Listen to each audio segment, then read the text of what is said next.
जो किसान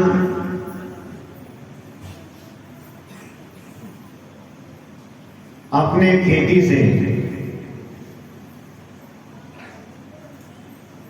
अच्छा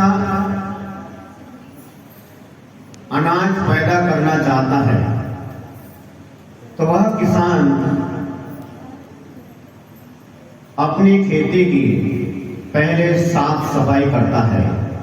जितना भी खरपतवार है उसे साफ करता है, भूमि को मृदु बनाता है, फिर उसके बाद उसमें बीज डालता है, फिर उसको अच्छी फसल प्राप्त होती है, अनाज प्राप्त होता है।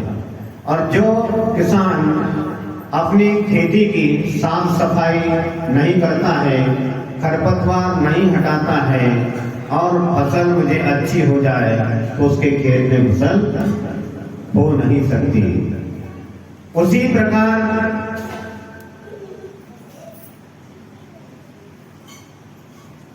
आपके बीच भी यह पर्यूषण पर्व आया है।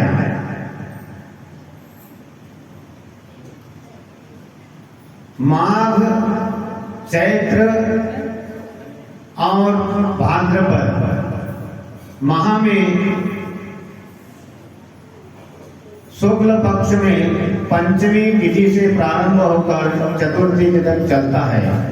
ये वर्ष में 3 बार आता है, लेकिन विशेष रूप से इसे भाद्रपद मास में मनाया जाता है। तो इसके लिए हमें ध्यान रखना होता है कि जैसे आषाढ़ का चूका किसान और डाली का चूका बंदर किसी काम का नहीं होता है। होता क्या? नहीं होता है। इसीलिए छोटी सी बात से हम समझेंगे कि अकबर ने अपनी सभा में, अकबर की सभा में 9 रत्न तो हमेशा रहते थे और भी लोग बैठते थे। तो अकबर ने सबसे पूछा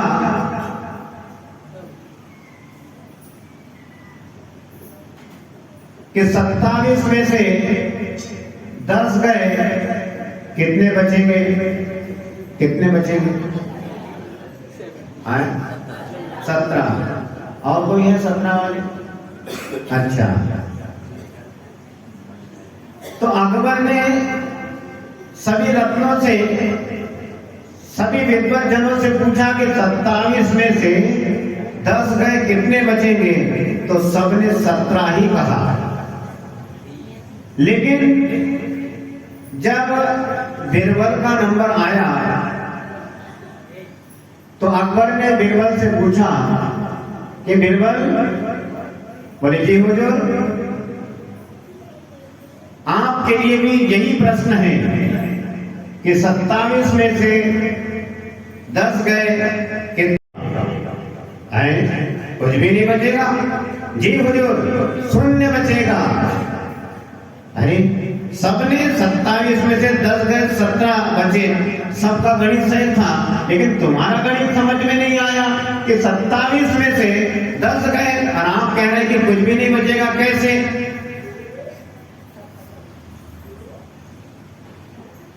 तो अकबर कहता है, बीरबल कहता है कि हमारे ज्योतिष शास्त्र में 27 नक्षत्र होते हैं और उसमें से 10 नक्षत्र किसानों के लिए बहुत काम के होते हैं।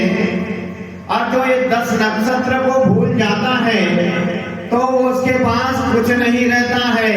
उसी प्रकार 365 दिन में से ये जो 10 दिन है हमारे, ये बहुत काम के हैं। 10 दिन जिसने सुधार लिए उसके 355 दिन अपने आप सुधर जाते हैं।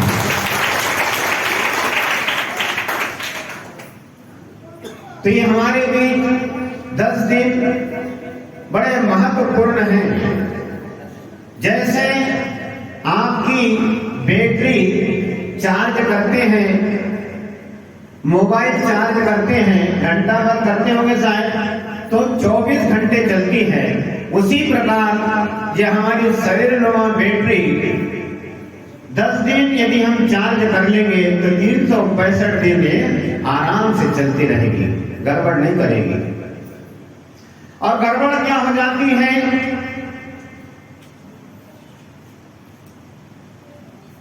आपको एक उदाहरण के माध्यम से बताता हूं।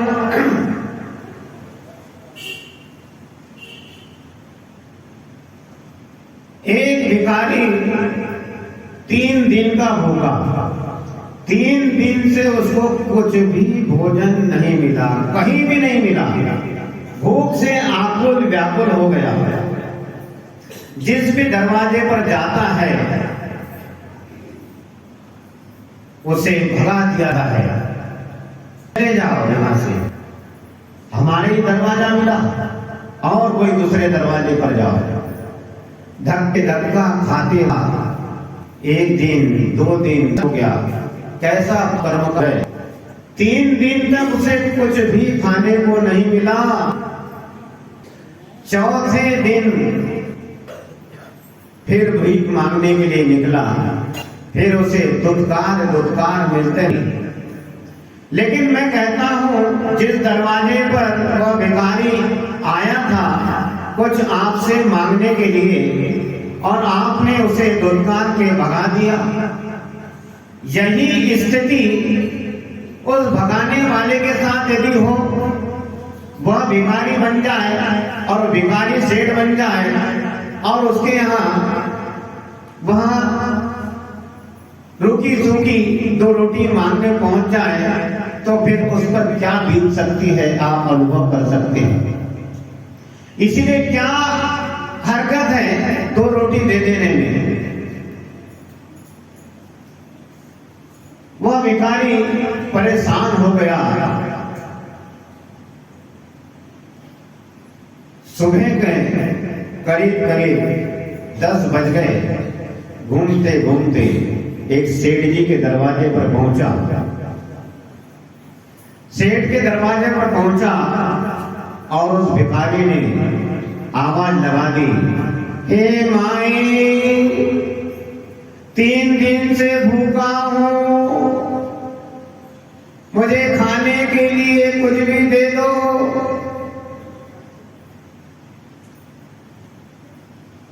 अंदर जैसे आग की भट्टी जल रही हो, उस घर में ऐसा गर्मा गर्म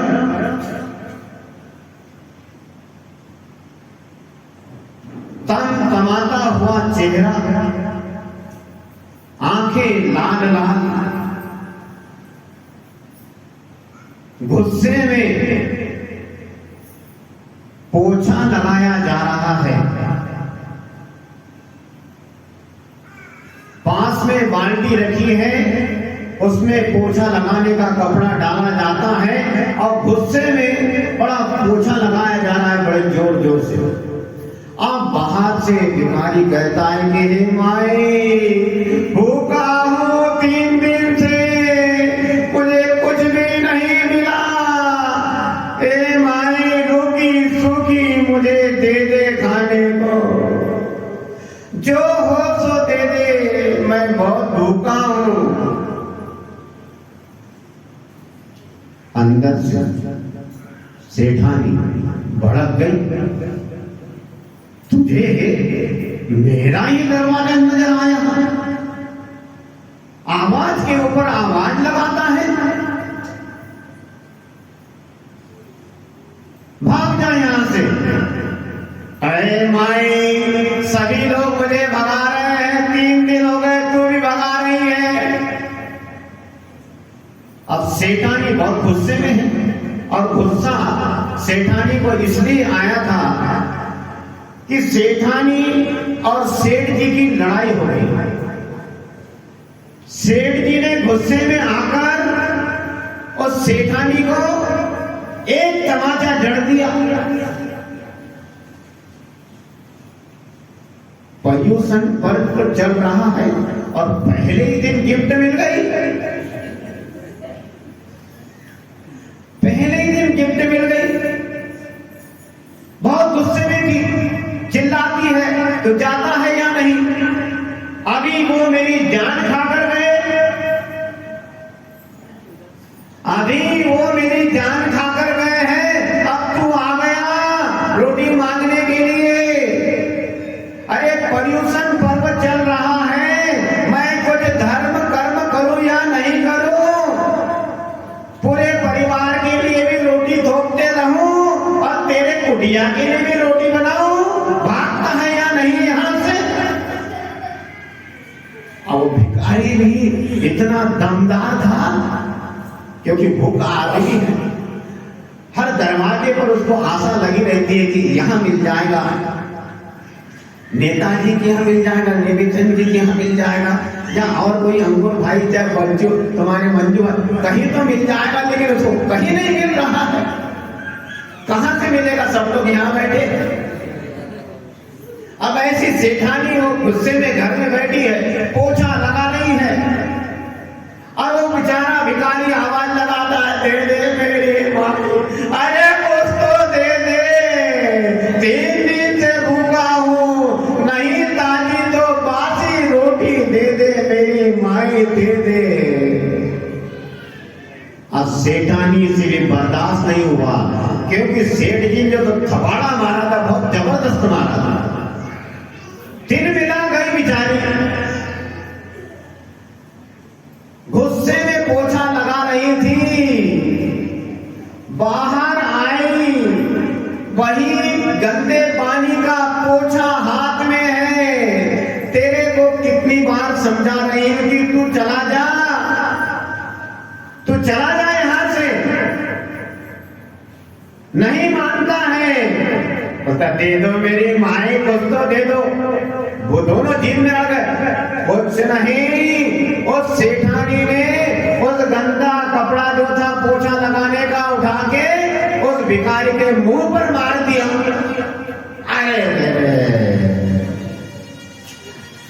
भिखारी की दोनों आंखों में वह पोछे का गंदा पानी चला गया, आई फ्लू हो गया, उसकी आंखें लाल लाल हो गई।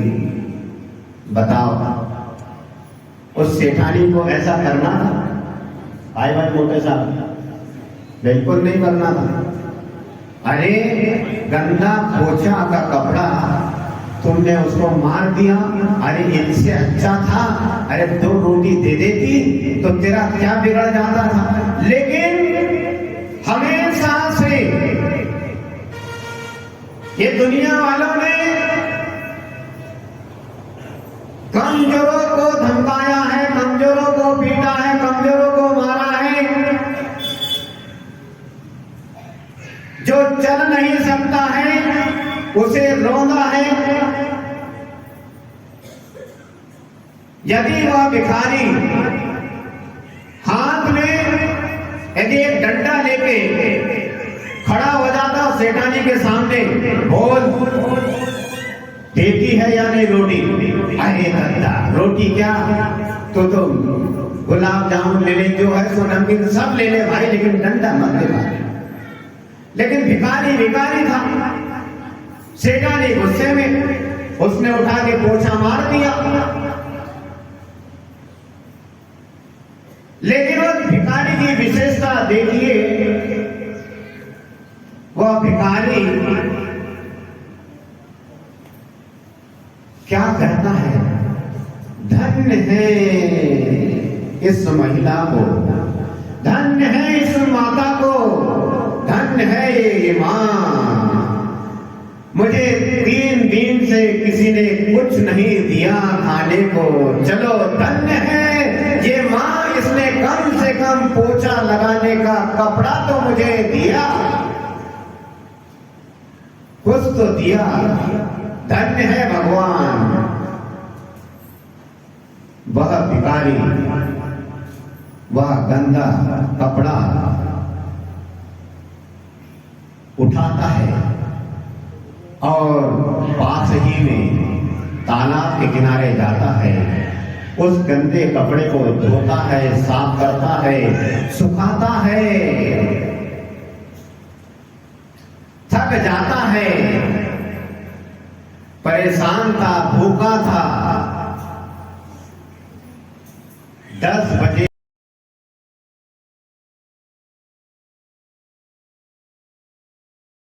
वापस उस पोछा वाला जो कपड़ा है उसको धोकर सुखाकर अब एक ही दरवाजा है जिसके लिए दुनिया में सभी दरवाजे बंद हो जाएं, लेकिन एक दरवाजा ऐसा है जो जिन मंदिर का वो हमेशा खुला रहता है। वह भिखारी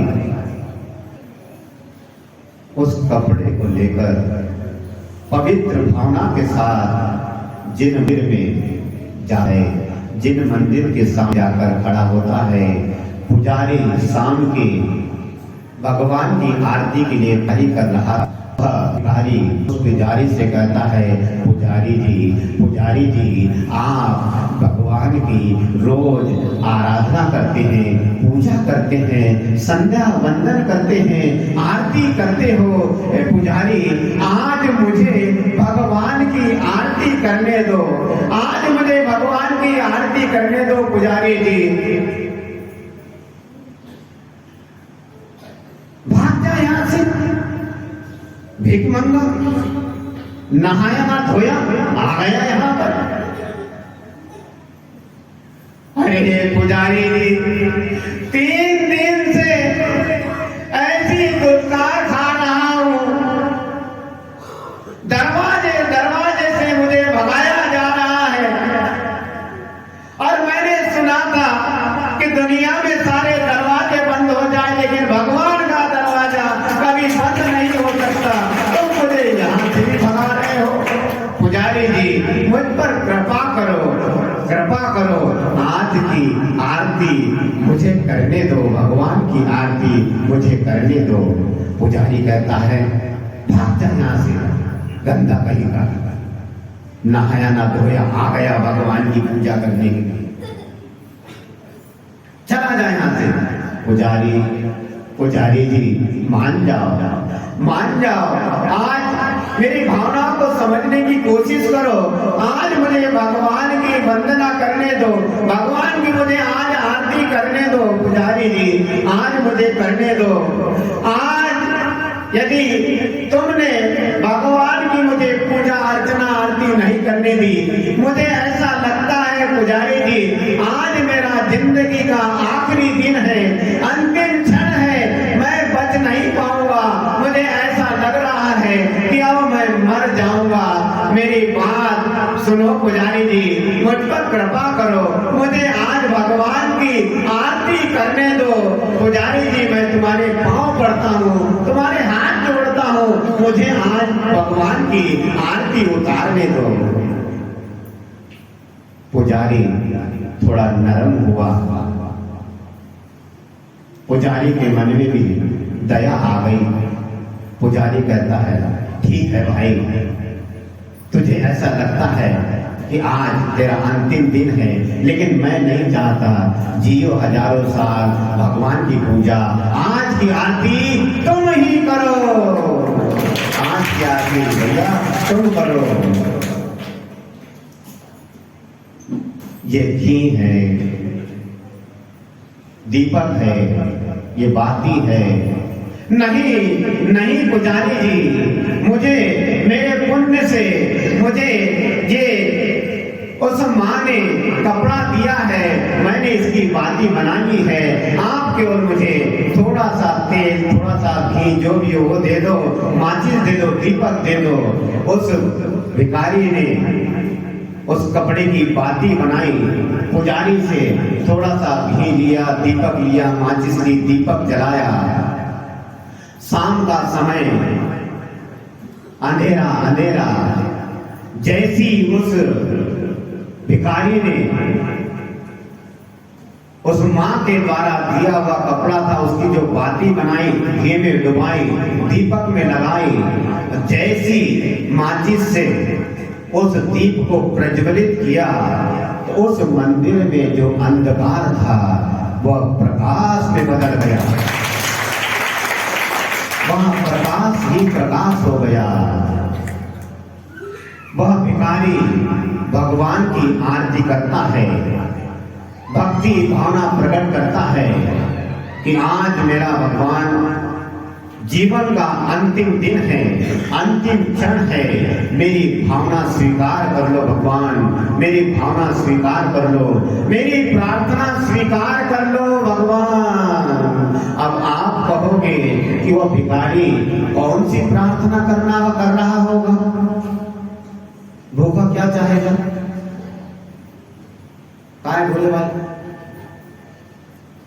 रोटी। भूखा क्या चाहेगा? 2 रोटी। तो उसने प्रार्थना कौन सी की होगी? 2 रोटी की नहीं। उस भिखारी ने भगवान से रोटी नहीं मांगी, रुपया पैसा नहीं मांगा। वह भिखारी प्रार्थना करता है कि हे भगवान, मुझे रोटी नहीं चाहिए, मुझे भोजन नहीं चाहिए, मुझे किसी प्रकार की सुख सुविधा नहीं चाहिए भगवान, मेरी तो एक ही प्रार्थना है भगवान।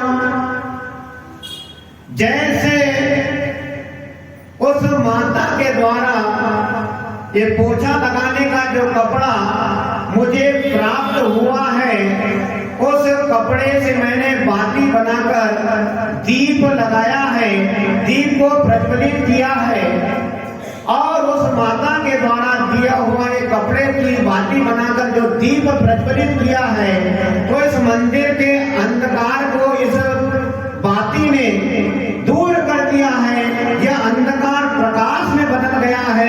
हे भगवान, मेरी एक ही भावना है कि उस माँ के लिए मैं प्रार्थना करता हूँ जिसने मुझे गंदा कपड़ा के पोछे का कपड़ा मुझे मारा था। मैं भावना भाता हूँ कि हे भगवान, जैसे इस दीपक ने इस मंदिर में जो अंधकार था उसको दूर कर दिया, उसी प्रकार उस माता के जीवन से क्रोध अज्ञान को दूर कर दे भगवान, उसके जीवन में उजाला कर दे भगवान। देखिए कितनी अच्छी भावना है उस भिखारी की, कितनी अच्छी भावना है कि उसने भगवान के सामने उसको जिसने मारा, जिसने उसको पोछा मारा, उसके लिए भी वह शुभ भावना भाता है। तो ये उत्तम क्षमा धर्म यही कहता है कि हमारे साथ कोई कैसा भी व्यवहार दुर्व्यवहार करे, लेकिन हम उसके साथ सद्व्यवहार करेंगे। महाराज, बहुत कठिन है, कठिन तो है। जब तक कोई भी व्यक्ति रिस्क नहीं उठाता है तब तक उसको सफलता मिलती नहीं है। इसलिए रिस्क उठाना अति आवश्यक है। जैसे किसी व्यक्ति से कहा जाए कि तुमको 1 घंटा गाली नहीं देना है, जी महाराज चलेगा। और उसी व्यक्ति से कहा जाए कि सुनो भाई, तुमको यदि कोई गाली दे तो उसको सहन कर लेगा, नहीं कैसी बात कर रहे हो, कैसे सहन कर ले? सहन नहीं कर सकते। इसीलिए कहते हैं वदति वचन वच्चेतु श्रवम कर्क शादी कलुष विकलता या काम क्षमा वर्णयन्ति। नहीं सुनने योग्य कठोर कर्कश वचनों के बोलने पर भी जो कलुषता का अभाव है, मन में कलुषता नहीं जागती है, उसका नाम उत्तम क्षमा धर्म है।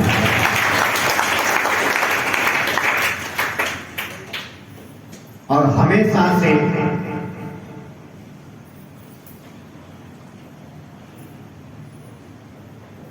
कमजोर आदमी ही मार खाता है, कमजोर आदमी की ही पिटाई होती है। रास्ते में एक अच्छा ऊंचा पूरा 6 फीट 6.5 फीट का पहलवान, बाजू से एक दुबला पतला आदमी साइकिल से जा रहा था। उस पहलवान को क्या समझ में आया तो दुबले पतले आदमी को एक थप्पड़ मार दिया। अब वो दुबला पतला आदमी तो पहले से कमजोर, वो साइकिल से भड़ाम से गिर गया और पहलवान चला जा रहा है। अब वो दुबला पतला आदमी, उसको आई गुस्सा, बहुत तेज गुस्सा आई। जैसे जैसे कपड़े झटक पटक किया, साइकिल उठाया और उस पहलवान के पीछे लपका गया और उस पहलवान से पूछता है,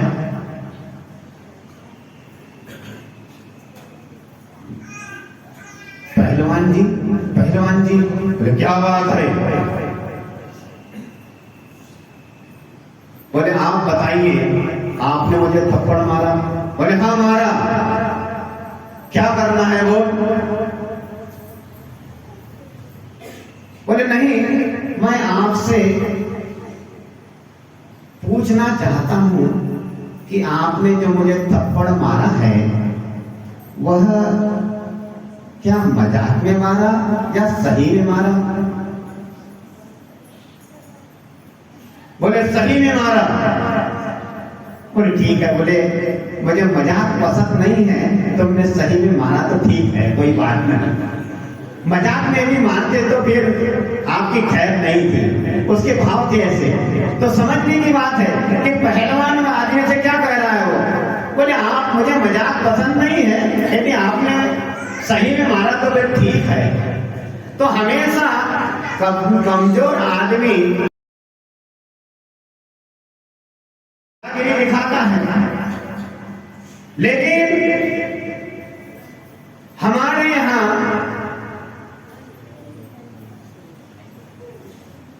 जैसे आज आप पूजा करोगे और पूजन में पढ़ोगे, उत्तम क्षमा धर्म की पूजा करोगे, इसमें पंडित जी ध्यानत राय जी 10 लक्षण धर्म पूजा में कहते हैं,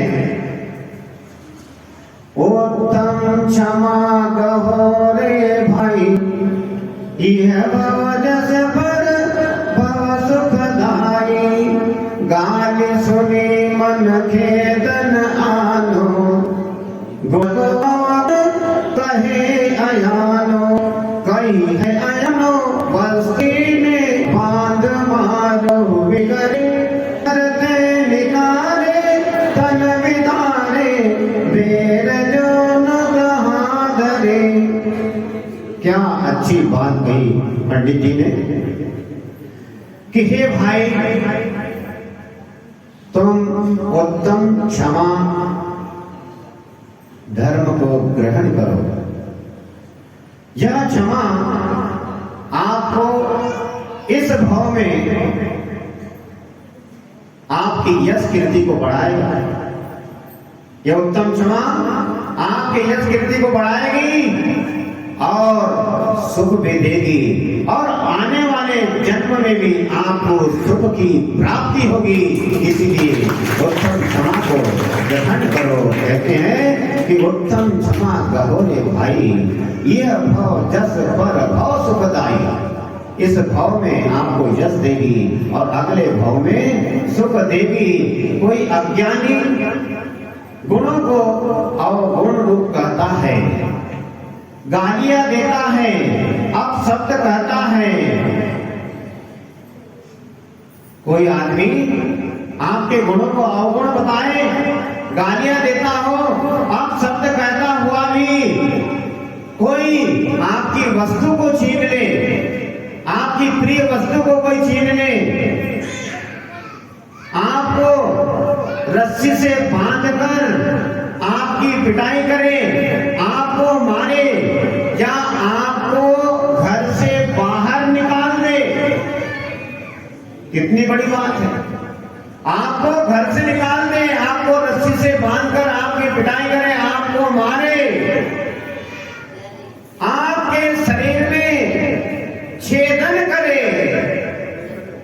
आपके शरीर को छेदे भेदे, तब भी उत्तम क्षमा धर्म कहता है।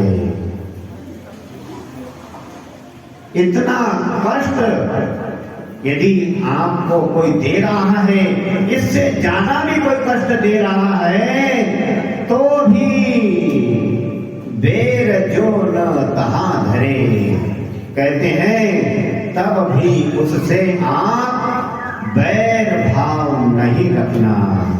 इतनी गजब की बात कही है। और हम तो सबसे बढ़िया कहते हैं चिंतन करना चाहिए। क्रोध को शांत करने का सबसे बढ़िया उपाय है,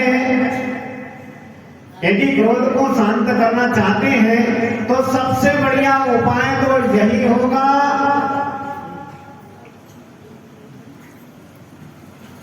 तय कर्म पूरब के घोटे, सहे क्यों नहीं जीरा, अति क्रोध अग्नि बुझाए प्राणी, साम्य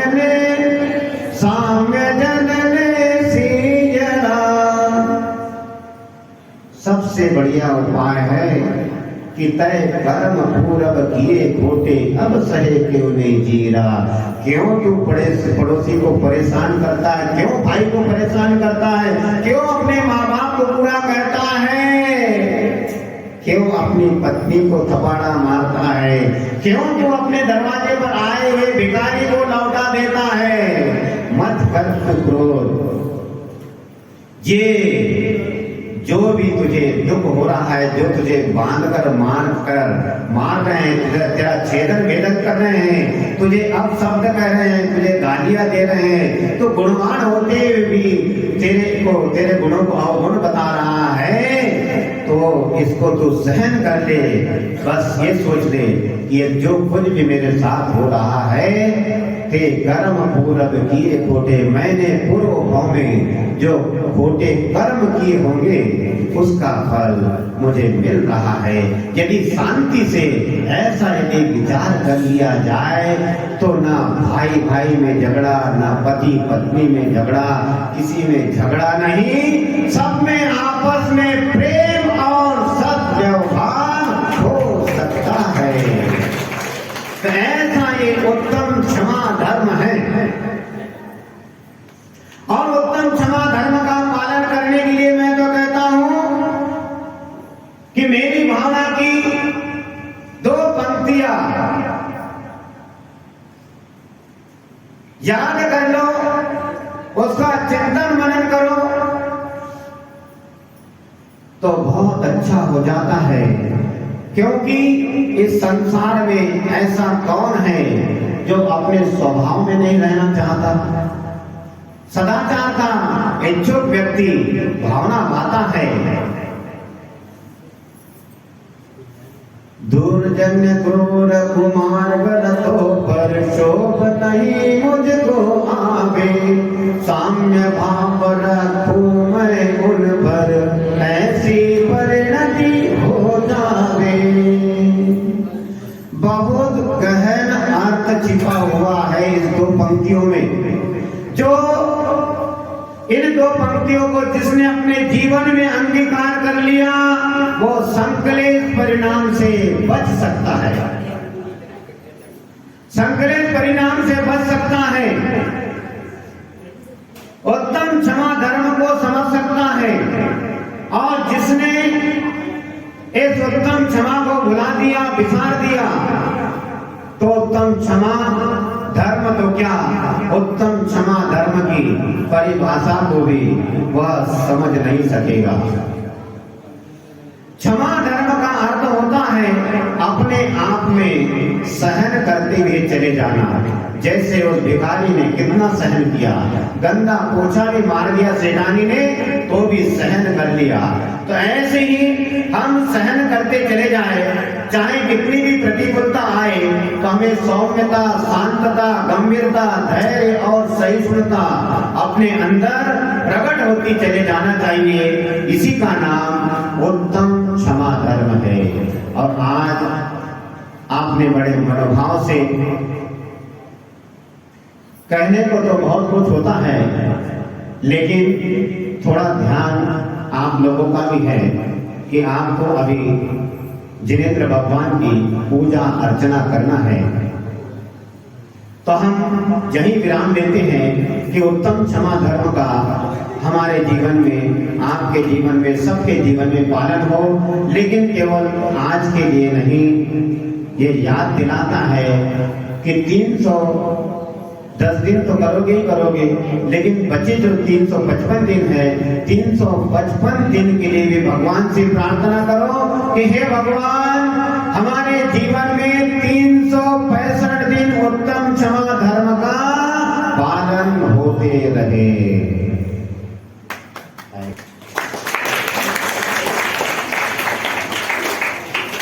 क्या बात है, भूख लगे आई है तो उत्तम क्षमा धर्म का पालन 365 दिन यदि होता रहे तो रेगुलर चलेगा। 1 साल 2 साल ऐसा जीवन भर यदि करते, कभी आता भी है क्रोध तो शांत करने के लिए बहुत से अपने उपाय होते हैं, उन उपायों को अपनाएं और जीवन में उत्तम क्षमा धर्म को धारण करें। इसी मंगल भावना के साथ उत्तम क्षमा धर्म की परम पूज्य गुरु आचार्य श्री उदार सागर जी महाराज की श्री उत्तम सागर मिलाय की जय।